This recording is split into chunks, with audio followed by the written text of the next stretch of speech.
नमस्कार, आप सबका स्वागत है। We are joined today on this special interview by actor and wrestler Sangram Singh. Sangram, बहुत बहुत स्वागत है। Welcome to News X and India news.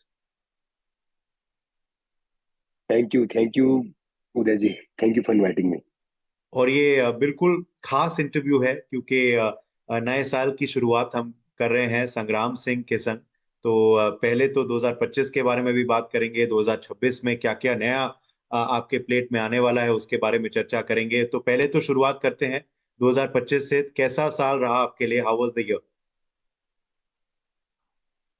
देखिए, मैं एक बात हमेशा बोलता हूँ कि जो भी होता है वो हमारे लिए बेस्ट होता है। परमात्मा हमारे लिए बेस्ट करता है, जो भगवान जी हैं। तो 2025 मेरे लिए अच्छा रहा। कुछ काफी ऐसी चीजें रही जिसको हमने प्रयास किया जो हुई नहीं, और काफी ऐसी चीजें हुई जिसको हमने नहीं सोचा था वो हो गया। तो this is the beauty of life.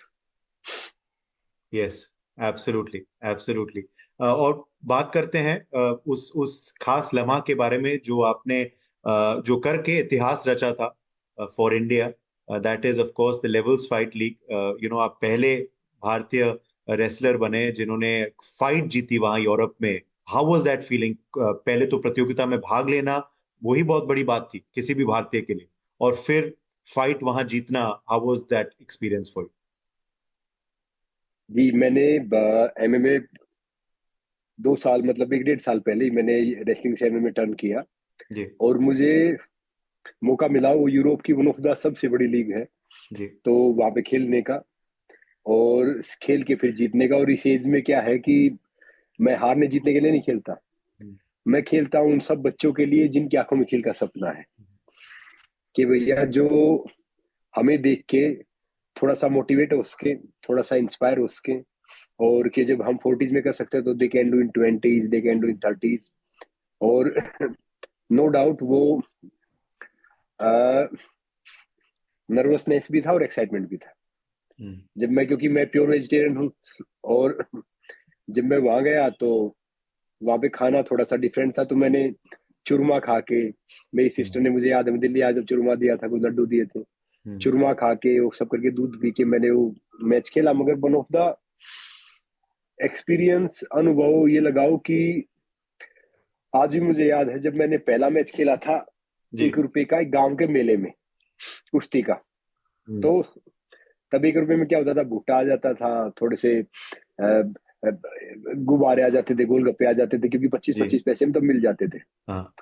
और जब मैं वो वहां मैच खेल रहा था तो मुझे सेम फीलिंग आ रही थी जो पहला डर लग रहा था ना, जब मैंने जब 1 रुपए के लिए खेला था। हम्म। तो सेम फीलिंग आ रही थी कि भाई इतना ये एक वन ऑफ द, क्योंकि क्या है कि मैं एक फैक्ट बता रहा हूँ, जब तक आप रिंग में नहीं जाते या मैट पे नहीं जाते, और जब तक सामने वाले का एक हाथ आपके ऊपर लगता नहीं ना, तो तब तक हाँ। है ना, सुन वैसे चला रहता, डर रहता है काफी। बिल्कुल। आप बार बार वॉशरूम जाओगे, बार बार जी। टॉयलेट जाओगे, मगर ना वॉशरूम आ रहा ना टॉयलेट आ रही है, जी। क्योंकि वो एक खाना कुछ खाया जाएगा नहीं। तो जी। वो वन ऑफ द एक, वो फीलिंग अलग है। और फिर मेरा मानना ये था कि भाई हमें मौका मिला है पार्टिसिपेट करने का, खेलने का, तो जो हो सकता है इसका बेस्ट करो। और फिर हम्म। जीतना तो अपने हिसाब में एक वन ऑफ द एक अच्छा हो जाता है। और एक और बात ये है कि वो मैच मतलब वन ऑफ द, और उस दिन वर्ल्ड कप भी था फीमेल का, हाँ। वो वर्ल्ड कप फिनाले था। उसके जी। बावजूद भी वो कई लाख लोगों ने इंडिया से मैच देखा उसको लाइव। अमेजिंग। अमेजिंग, नहीं, बहुत बहुत बड़ा इट है वाज, आपके लिए। या हाँ, या इट वाज अमेजिंग। या भारतीयों का साथ था, समर्थन था आपके संग। मगर अब क्या आप देख रहे हैं एक एक बदलाव? खैर, ओलंपिक्स में और कॉमनवेल्थ गेम्स में, एशियन गेम्स में तो, और वर्ल्ड कप में भी रेसलिंग का डंका भारत और भारतीय खिलाड़ी जो हैं वो डंका बुलंद कर ही रहे हैं। मगर एमएमए की दुनिया में भी अब आपने बदलाव देखा है भारतीय रेसलिंग के प्रति आपके वहां जाने के बाद? जी, मैंने काफी देखा है। मुझे याद है कि जब मैंने पहला मैच जॉर्जिया में खेला था, हम्म। वो पाकिस्तानी अपोनेंट था। हम्म। तो उस मैच के बाद तुक्का लग गया था, मैं थोड़ा जल्दी जीत गया था, क्योंकि वो 90 सेकंड में खत्म हो गया था वो हाँ। मुकाबला। हाँ। तो अब जब मैं उसके बाद जब मैं गांव में गया ना, तो बच्चे एमएमई प्रैक्टिस कर रहे थे, और मुझे बाय फेस नहीं जानते थे, मेरा नाम जानते थे। वो अच्छा। कह रहे थे, और वो बच्चे कितने थे, 10 साल के, 11 साल के, 12 साल के, कि हमें ना एमएमए करना है। जी। वो कर सकते हैं, मेरा नाम लेके मुझे कह रहे हैं वो कर सकते हैं तो हम भी कर सकते हैं, हम्म, हम भी जा सकते हैं। तो मुझे सच में बड़ा अच्छा लगा कि भाई अब, पहले क्या होता था कि एमएमए कोई, इवन 3 साल पहले मैं भी नहीं जानता था कि एमएमए क्या है। हम्म, 2024 में मैंने रेसलिंग का मैच खेला, तब मुझे पता चला, मैंने कुछ मैच देखे। जी। तो एमएमए इसी मतलब वन ऑफ द 85% रेसलिंग है। हम्म, उसके बाद फिर बॉक्सिंग है, बाकी चीज है, बाकी जी। रेसलर से ताकतवर कोई स्पोर्ट्समैन होता नहीं है। जी। क्योंकि क्या है कि इस बॉक्सिंग में आपके पास ग्लव्स हो गए, बिल्कुल। जूडो में आपके पास आपने कपड़े पकड़ लिए, क्रिकेट में हॉकी में आपने स्टिक बैट हो गया। हम्म, तो रेसलर जितना ताकतवर होता है ना, जैसे किसी बॉक्सर से मैच होता है, कुछ होता है, कोई फर्क नहीं पड़ेगा, एकदम मुक्का मारेगा, फिर वो हाँ, कोई फंस गया ना तो फिर रेसलर उसको तोड़ता है नीचे गिर के। हाँ, मतलब MMA, this is the MMA. या। तो मुझे डर उससे नहीं रहता था कि भाई कोई फाइटर है कुछ है, मुझे डर उससे रहता था जो रेसलर है जिसने किक और पंचिस सीखे हुए हैं, जी। उससे थोड़ा सा डर था। और अब मैं एक, उसके बाद फिर मैंने देखा तो पहले मैं सोचता था कि भाई कुछ बच्चे कर रहे होंगे, तब मुझे पता चला कि इंडिया में कम से कम मोर देन 20,000 बच्चे ऐसे हैं जो फिलहाल एक्टिव हैं कॉम्बैट स्पोर्ट्स के लिए। हम्म, और अब की बार जब मैं नया मैच खेलूंगा तो उसमें एक सरप्राइज दूंगा, क्योंकि मैं भी बहुत अभ्यास कर रहा हूँ अपने अच्छा। किक पे, अपने पंच पे। क्या अभी जी। मैं कुछ बोल ले रहा कि भाई आएंगे ना तो फुल फ्लैग में आएंगे कि अब की बार। मैं कह रहा था काफी जो जो ट्रोल करने वाले होते हैं ना, हाँ, वो तो ट्रोल करते ही है कि हाँ, भैया वो किक थोड़ा गलत था, पंच थोड़ा गलत था। मैंने जी। कहा एटीट्यूड तो सही था ना, किक पंच छोड़ दो, बिल्कुल। एटीट्यूड आपका सही होना चाहिए लाइफ में। बिल्कुल। तो नहीं, ये अच्छी तो सीख वो है। वन और जैसे तो आप वन कह रहे ऑफ हैं द कि अब आपको वो स्किल्स पता चल गए हैं, तो अब आप उन पे फोकस कर रहे हैं, you know, to improve those particular skills. और अब क्या आपको अब लग रहा है कि hopefully after Sangram Singh there will be many other youth, युवा पीढ़ी जो है वो भी अब जाएगी पहले अर्ली एज पे एमएमए की प्रति, एमएमए की तरफ जो जागरूकता तो हो गई है, मगर वो कंपटीशन लेवल तक पहुंचना, वो हम कैसे कर पाएंगे संग्राम? नहीं, अभी मैंने देखा है तो काफी यूथ अभी कर रहा है, हम्म, जो एस्पायरिंग जनरेशन है वो आ रही है। जी। और अभी एक अच्छी बात क्या है कि एशियन गेम्स में फर्स्ट टाइम एमएमए शामिल हो गया। हाँ। तो यस। अब मैं कह रहा हूँ कि अब एक एमेच्योर में एक जूनियर के बच्चे ने एशियन यूथ गेम्स में ब्रॉन्ज मेडल जीता। जी। तो और ब्रॉन्ज मेडल जीता, और फिर वन ऑफ द वो एक बेस्ट मोमेंट था। मैं कह रहा हूँ कि देख लेना आगे आने वाले टाइम में, with in 3 years 5 years, India combat sports में भी टॉप 3 टॉप 5 में होगा। क्योंकि अमेजिंग। जिस हिसाब से हमारे बच्चों का टैलेंट है, हम्म, उनका एक वन ऑफ द हमारी ब्रीड है, चाहे सर्दी हो गर्मी हो बारिश हो कुछ हो, हम हर मौसम को बर्दाश्त कर लेते हैं, हम्म, हर बीमारी को बर्दाश्त कर लेते हैं, इवन इतना पोल्यूशन बर्दाश्त कर लेते हैं। तो वहां तो एक EI 30 पहुंच जाता तो गाड़ियां सही बंद कर बात। देते हैं, यहाँ तो 300 400 500 में भागते हैं। तो और हम सह लेते हैं। हाँ, हम सह लेते हैं। हम हम हाँ, हम सह लेते हैं। हाँ। तो अभी आगे आने वाले 3 4 साल 5 साल बाद जो मैं नए बच्चे देख रहा हूँ डोमिनेट करेंगे, डेफिनेटली ग्रेट। करेंगे। ये तो और क्या है कि स्पोर्ट्स के प्रति, और स्पोर्ट्स के प्रति भी, बिकॉज अब कॉमनवेल्थ गेम्स भी कंफर्म हो चुका है, भारत जो है दोबारा होस्ट करेगा कॉमनवेल्थ गेम्स, अहमदाबाद में होंगे कॉमनवेल्थ गेम्स बहुत जल्द। ओलंपिक्स के लिए भी हम बिड कर रहे हैं, होपफुली वो भी आएंगे भारत। प्रधानमंत्री जी का सपना है, कह रहे हैं कि ओलंपिक्स लेकर आना है हमें। और क्या आपको लगता है सबसे, ये जो स्पोर्टिंग कल्चर है ये और बढ़ेगा, बिल्कुल ग्रास रूट्स तक जाएगा? बिल्कुल बढ़ेगा, क्योंकि क्या है कि यानी कोई भी गेम को होस्ट करना, ढेर सारे नए बच्चों को इंस्पायर करना है। हम्म, कॉमनवेल्थ गेम्स अभी 2030 में हम होस्ट कर रहे हैं। जी। तो जो अभी बच्चे जो जो 12 13 साल के ना मेडल जीतेंगे वहां पे, हम्म, क्योंकि तब तक वो 17 18 20 के हो जाएंगे। जी। और अगर ओलंपिक 2036 में आता है तो मैं कह रहा हूँ सेम फैसिलिटी चलती रही, सेम सब कुछ चलता रहा, तो इंडिया टॉप 10 में होगा। या। क्योंकि क्या है कि हमारे पास टैलेंट की कमी नहीं है, बस वो थोड़ा सा मौका, थोड़ा सा प्रतिभा को निखारना था, वो सब था। वो चीजें अभी सरकार बहुत सपोर्ट कर रही है एक हिसाब से, स्पोर्ट्स को काफी प्रमोट कर रही है। मगर फिर भी मैं कहूंगा कि स्पोर्ट्स स्टडी ये ऐसी चीज है कि इसमें इंसान परफेक्ट कभी नहीं होता, इसमें सीखता ही रहता है। बस अब यूथ को उनकी लगन करनी है। जब हम नेशनल खेलते थे ना, ये मेडल आ गया देश के लिए खेलने जाना, तो हम जाते नहीं थे, क्योंकि क्या होता था कि वो वीजा फी भी घर से ही देनी पड़ती थी, फेडरेशन टूटी रहती थी, और ये करना वो करना। तो अब तो मैं कह रहा हूँ बच्चों के लिए बिल्कुल वो है कि भाई अब इनको मेहनत करनी है। जी। अब सरकार तो अपनी तरफ से कर रही है, जी। अब इनको मेहनत करनी है कि ये जी। कितनी मेहनत कर सकते हैं और कहाँ पे पहुंच सकते हैं। और बिल्कुल। रिसेंटली एग्जाम्पल देखो ना, नीरज देखो, पीवी सिंधु देखो, हाँ। बाकी और देखो, तो ये सब एग्जाम्पल हैं कि भैया जो अपनी सारी बाउंड्री लिमिटेशन तोड़ के जो हम्म। आगे आए हैं और जो मेडल हम्म। जीत रहे हैं। और अब तो इवन रेसलिंग ने हमें बहुत मेडल दिए हैं। जी। रेसलिंग एक ऐसा स्पोर्ट्स है कि जिसने हॉकी के बाद सबसे ज्यादा मेडल दिए, इंडिविजुअल स्पोर्ट्स में सबसे ज्यादा दिए हैं। बिल्कुल। तो बिल्कुल। मुझे, और अब की बार मैं आपको पहले बता रहा हूँ, देखो इतनी इतने दिन पहले बता रहा हूँ, अब की बार लड़कियों का मेडल आएगा पक्का, रेसलिंग में कम से कम 2 मेडल आएंगे चलिए, होपफुली कुश्ती में। आपके मुंह में घी शक्कर जैसे कहते हैं। अब 2026 के बारे में बात कर लेते हैं, नए साल के बारे में बात करें, क्या क्या नया आने वाला है? संग्राम सिंह किस किस ऑब्स्टिकल्स के लिए तैयार है? क्या क्या नया लेकर आने वाले हैं आप फैंस के लिए? चाहे वो म्यूजिक वीडियोस हो, या एक्टिंग की दुनिया के लिए हो, या फिर नए एमएमए की प्रतियोगिताएं हो, क्या क्या होने वाला है नए साल देखिए उदय भाई, क्या है कि आजकल मदारी हो गए हैं। में? मदारी क्या होता है कि को एक तंबू लगाता है वहां पे, खेल दिखाता है, फिर राशि इकट्ठा करता है, दूसरी का तंबू लगा लेता है। हाँ, तो 2026 में क्या है कि एमएमए भी करेंगे, जी। आपको इंटरटेनमेंट में कुछ दिखेगा, ओके। काफी चीजें करेंगे। मगर मेरा मानना ये है कि जब वो चीज हो जाए ना, तो तब मैं मानता हूँ कि वो चीज हो गई। हम्म। उससे पहले कहना, वो पाइपलाइन में तो देखो, पाइपलाइन में तो ढेर सारी चीजें पाइपलाइन में ही रहती हैं। जी। जब तक वो बाहर नहीं आ जाती, तब तक वो चीजें ऐसी हैं कि भैया वो पाइपलाइन में ही है। तो ओके। उम्मीद है कि ये 2026 में हम हर प्लेटफॉर्म पे दिखने चाहिए अच्छे जी। तरीके से, जी। हर उसमें दिखना चाहिए, और अपनी अच्छी भागीदारी करेंगे, चाहे वो स्पोर्ट्स है, चाहे वो इंटरटेनमेंट है, चाहे वो जी। मोटिवेशन है, चाहे वो हर चीज है। कोशिश ओके। करेंगे कि जितना बेहतर कर सकते हो करेंगे, बाकी परमात्मा जाने। तो बहुत कुछ है, मगर आप अगर रिवील नहीं कर रहे अभी, कह रहे हैं कि आने दो बाहर, फिर उस पे ज्यादा बात करेंगे। चलिए ठीक है। अच्छा, नया साल आ गया है तो न्यू ईयर रेजोल्यूशन भी काफी लोग बनाते हैं, कुछ लोग नहीं बनाते क्योंकि वो टूट जाता है। तो आप क्या बनाते हैं न्यू ईयर रेजोल्यूशन? और अगर आपको बनाना हो अपने खुद के लिए, तो क्या बनाना चाहेंगे?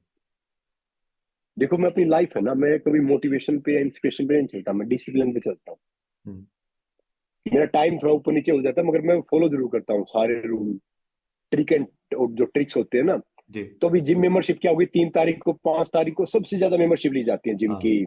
बाकी चीजों के लोग मंदिर में जाएंगे, लोग हम्म। अब जैसे हर जगह अपने धार्मिक स्थान पे जाएंगे, कि सोचेंगे कि भाई बस ये 5-7 दिन तो है ना, हम जो भी करेंगे वो सब पूरा हो जाएगा। हम्म। मैं कह रहा हूँ कि अच्छी बात है कहीं भी जाना, कुछ करना, मगर एक पानी सबसे हल्का होता है, मगर पानी बड़ी बड़ी चट्टाने तोड़ देता है। जी। क्यों तोड़ देता है? लगातार साथ बहना। हम्म। कि जो भी चीज आप करते हैं, अगर उसको आप कंटिन्यू करते हैं तो उसका रिजल्ट आएगा। और ये मानव जीवन एक ऐसा है, मानव दिमाग ऐसा है कि सबसे बड़ा खजाना यही है, जो हम सोच सकते हो कर सकते हैं। जिस चीज की हम रचना कर सकते हैं, उस चीज को हम साकार कर सकते हैं। अगर आपने सोचा कि हम ये कर सकते हैं, ये सिर्फ इंसानी गुण ऐसा है कि वो कर सकता है। और मैं जी। सबको एक बात बोलूंगा कि भैया, हमारी जिंदगी में जितनी हमारी प्रशंसा होती है ना, उससे 90% हमारी बुराई भी होती है। ट्रू। तो हमेशा इस साल प्रशंसा करनी है। बुराई करते जो बराबरी नहीं कर सकते। सबकी प्रशंसा करो, सबकी तारीफ करो, कोई कुछ करने की कोशिश कर रहा है, उसको सपोर्ट करो, सहयोग करो। वी नहीं, अच्छे। शुड, मेरा मानना ये है कि we should support each other. We should true. Not जज एनीवन, क्योंकि हम किसी को जज कर नहीं करना चाहिए कि आपका कौन किस सिचुएशन में, किस स्थिति में है। तो मेरा एक मानना ये है कि जिंदगी में हमेशा कंपटीशन नहीं करना चाहिए, कोलेब्रेशन करना चाहिए। बिल्कुल। कोई बड़े अच्छे पीछे है विचार। उसका हाथ, कोई पीछे उसका हाथ पकड़ा वो आगे ले आए, कभी हम पीछे, कोई हमारा हाथ पकड़े आगे ले आएगा। नहीं, तो बड़े न्यू अच्छे ईयर में क्या विचार। है कि और लोग सीख सकते हैं न्यू सबसे। जी, यही करना चाहिए हमें, क्योंकि देखो हर एक मिनट इस बात का गवाह है कि भाई टाइम सीमित है हमारे पास, हाँ। समय बहुत सीमित है। इसलिए हर पल को है ना, मेमोरी बनाओ, खेलो, गाओ, हर पल को एंजॉय करो, डीप ब्रेथ लो, हाँ। चिंता कम करो, टेंशन कम लो।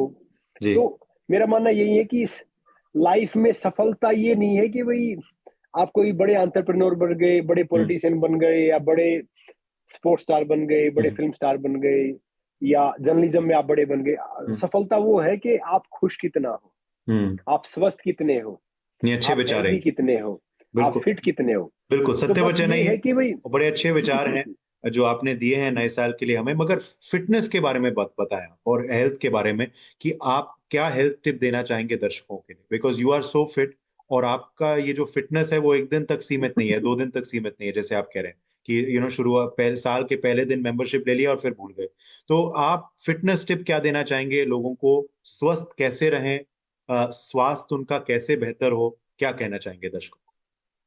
मैं सबको एक बात कहना चाहूंगा कि पिछले 34 साल से मैं खाना तब खाता हूँ जब मैं वर्कआउट कर लेता हूँ। मतलब मैं पसीना हर रोज निकालता हूँ, चाहे सर्दी हो, गर्मी हो, बुखार हो। अभी मुझे कोल्ड हो रखा है मगर मैं सेम वर्कआउट करके आया, सेम शरीर टूटा हुआ है। तो मैं सबको एक फिटनेस टिप्स देना चाहूंगा कि भाई, आपके जो घर का खाना है ना, उसको आप कोई चीज रिप्लेस नहीं कर सकती। कोई डाइटिशियन कुछ बोले, कोई दूसरा कुछ बोले, गोली के पाउडर के चक्कर में अपने घर के खाने को रिप्लेस मत करो। कोई विटामिन या कोई पाउडर कोई भी आपके घर के खाने का स्थान नहीं ले सकता। आपका घर का बना हुआ खाना खाओ, रोटी खाओ, चावल खाओ, दाल खाओ, थोड़ा सा जेगरी खाओ, मिश्री खाओ, ये सारी चीज खाओ, खांड खाओ, जो आपका घर का बना, दूध पियो, घी खाओ। कभी किसी की बात मत मानो, क्योंकि हम अपनी बॉडी के सबसे बड़े ट्रेनर हम खुद हैं, सबसे जी बड़े फिटनेस एक्सपर्ट हम खुद हैं। और हर रोज पसीना निकालो, क्योंकि यही उम्र तो खाने की आजकल जो जेनजी है, खासकर जेनजी, या आजकल तो जेन अल्फा, जो जो एक और भी आगे नए बच्चे, वो सिक्स पैक जीरो साइज किसी बॉडी बिल्डर ने, वेट लिफ्टर ने देखा तो वो उनके चक्कर में ना लग जाते कि भाई body ideal body. Ideal body नहीं है। आइडल बॉडी वो है कि आपका शरीर स्वस्थ है और आपको शाम को आराम से नींद आ जाती है, वो एक आइडल बॉडी है। तो भैया, जो भी चीज आप पसंद करते हो, चलना, साइकिलिंग करना, वो करना, खेलना कूदना, जी वो हर रोज करो, पसीना निकालो, स्विमिंग करना। और 4 टिप्स मेरी फॉलो कर लो नए साल में, बस आप फिट रहने के लिए। बताइए। खाना भूख से कम। पहली टिप्स है खाना भूख से कम। दूसरा है पानी डबल। तीसरा है वर्कआउट ट्रिपल। और चौथा है हंसना 4 गुना। तो आप कभी बीमार पड़ोगे, आप हमेशा स्वस्थ रहोगे। तो अमेजिंग। इसीलिए इसीलिए और सबसे बड़ी बात क्या है कि भारत सबसे, मैं क्यों बोलता हूँ कि भारत सबसे बेहतर देश क्यों है? जी भारत सबसे बेहतर देश इसलिए है कि भैया हमारे पास ईक्यू की बहुत पावर है। ईक्यू यानी इमोशनल क्वेश्चन की बहुत बड़ी पावर है। तो भैया अपने परिवार के पास टाइम बिताएं। अपने अगर बुजुर्ग दादा दादी हैं तो उनके पास टाइम बिताएं, अपने माता जी पिता के पास टाइम बिताएं, अपने दोस्तों के साथ टाइम बिताएं। और कई बार ऐसी गपशप मारे जो काम की होती नहीं, वो आपकी लाइफ को हेल्दी करता है, लंबा करता है। ट्रू रोबोट बन बने। ट्रू। जैसे बाहर में देखता हूँ ना, दूसरे देशों में, सच बता रहा हूँ, मुझे मौका मिलता है उदय जी वर्ल्ड वाइड जाने का, परमात्मा की कृपा से। भारत का 1% भी नहीं है। अमेरिका है, कनाडा जी है, यूरोप है, हमारे आसपास भी नहीं। कोई कुछ हो गया ना, कभी आप डॉक्टर को फोन करोगे, आपका नंबर आएगा 10 दिन में, 15 दिन में, 30 दिन में। बिल्कुल। हमारे तो क्या है कि 1 मिनट में सारी चीज तैयार है। हम्म। तो इसलिए भैया अपने देश के लिए सोचे, खाली अपने लिए नहीं सोचे। थोड़ा सा साफ रखें, स्वच्छता रखें। थोड़ा सा, अगर आपके पास 3 गाड़ियां हैं तो भैया एक गाड़ी का यूज करें। पब्लिक ट्रांसपोर्ट, जी। पब्लिक जो ट्रांसपोर्ट है उसका यूज करें। हम्म। और थोड़ा सा देश में वीआईपी कल्चर कम होना चाहिए। मैं भी एम्स्टर्डम गया तो वहां का प्राइम मिनिस्टर साइकिल पे घूम रहा था उनका। हम्म। तो बोले हम्म। हमारा प्राइम मिनिस्टर है। तो मैंने कहा हम्म। बात करनी, बोला नेक्स्ट चक्कर में बात कर लेना। मैंने कहा यहाँ तो कोई पार्षद आता रहा और रोड रुकवा देता, भाई हमारे इधर तो क्या करे बताओ। तो सही बात है। थोड़ा वीआईपी कल्चर कम हो। और बाकी हमारे देश जैसा कोई देश है नहीं, सच बताऊं कि हम्म। हम बहुत भाग्यशाली हैं कि बिल्कुल हमें भारत की धरती पे जन्म लेने का मौका मिला। और मैं एक बात बिल्कुल। हमेशा सोचता हूँ कि भाई, मेरा देश मान तो मेरा क्या योगदान। सही बात, सही देश में बात है। अपना अपने तरीके से अपना योगदान देते रहे। नहीं बिल्कुल, और अच्छे भारतीय बनो, तभी तो भारत जो है वो विकसित बनेगा और तभी तो तरक्की के राह पे पहुंचेगा। 2026 में बड़े नेक ख्यालों के संग आपने हमारी इस साल की शुरुआत की, उसके लिए हम शुक्रिया अदा करते हैं आपका Sangram Singh, and wish you happy new year. New year wishes देना चाहेंगे आप दर्शकों को? जी जी, मैं सबको एक बात कहना चाहूंगा कि भैया, वैसे तो हमारा नया साल होता है 31 मार्च के करीब, क्योंकि तब जी फूल भी आ जाते हैं, हाँ तब फसल भी हो जाती है। ये तो हाँ अंग्रेजों का नया साल था कि भाई हाँ। पेड़ों से पत्ते अलग हो गए, मगर आजकल यूनिवर्सल हो गए हम भी। तो भैया, ji wish a very happy new year to you and ji your family. और परमात्मा करे कि ये साल आपके जीवन में ढेर सारी खुशियां लेके आए, अच्छा स्वास्थ्य लेके आए, और जो भी आप चाहते हो, जो भी आपके लक्ष्य हैं, वो सब कंप्लीट करें। बशर्ते एफर्ट करते रहो, हम्म। प्रयास करते रहो। और यही आप कर रहे हैं, इसलिए आप तरक्की के राह पे आप हैं, और उम्मीद करते हैं ये तरक्की के राह पे आप 2026 में भी उतरें। बहुत बहुत शुक्रिया संग्राम, हमारे संग जुड़ने के लिए। Thank you very much. Thank you दीदी, thank you for inviting me.